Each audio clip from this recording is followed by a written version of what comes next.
You know you can't catch COVID through surfaces, yeah? Just Can't catch it through Really? it's an airborne disease. It's actually an airborne disease. It's not a you can't when you clean surfaces and stuff. You don't catch COVID from that. It's if I'm in a room with you for 15 minutes, the air particles.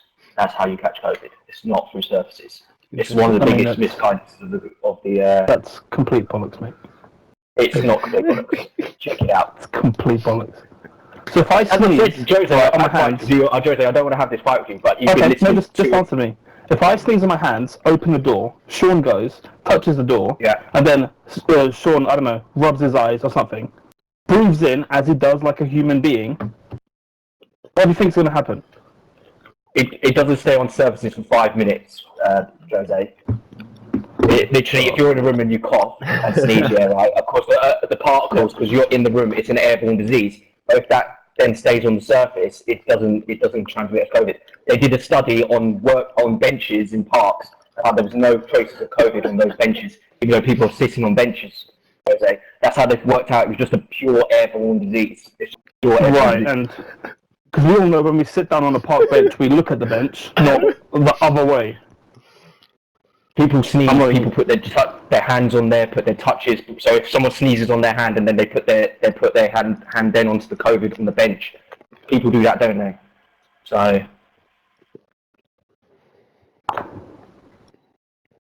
it's a totally airborne disease. It's been governmentally said wrong. It's just all you need to do is ventilation. Ventilation is the key with the disease. That's it. Cool. You have to open windows in all social gatherings. Open windows. Make sure. The cleaning thing is a load of bollocks. It's just about air vents. It's about cleaning your place, making sure people socially distance. That's what it is. You just said it's about cleaning your place. I.e., opening the windows, ventilating good quality air, keeping your social distance between one another for air particles to not flow from one to the other. That's the idea of the disease. And the government have been told off for misconstruing what they've been saying about the disease. By the way, I don't mind people washing surfaces anyway for other diseases like the flu, so that's why I'm not going to make too much of a hoo-ha about it. But I'm telling you, it's a misconception about COVID. COVID is just purely an airborne disease. Purely, if I'm in a room with you for 15 minutes, even if you're wearing a mask, I've got COVID. Just a fact. Just a fact. Simple. The mask mandate is only useful for up to 5 to 10 minutes. If I'm in a room with you for 5 to 10 minutes and I'm passing along, that's where a mask is useful. But if I'm in a place with you for 15 minutes, it's not well ventilated, I'm fucked. I've got COVID. It's just a fact. That's how it is as a disease. Right, I might have to meet you, Rich. I'm not sure I can handle this much longer. There is so much BS I can take.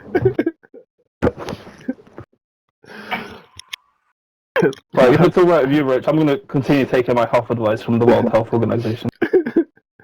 That's what the World WHO guideline is.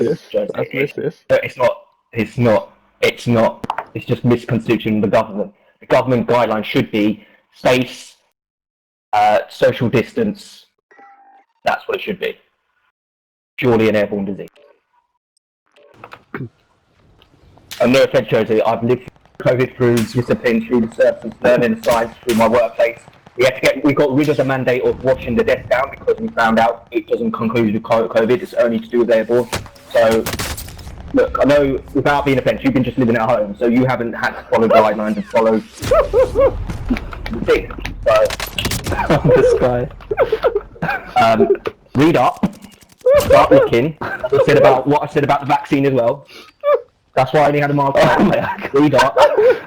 Look at after yourself.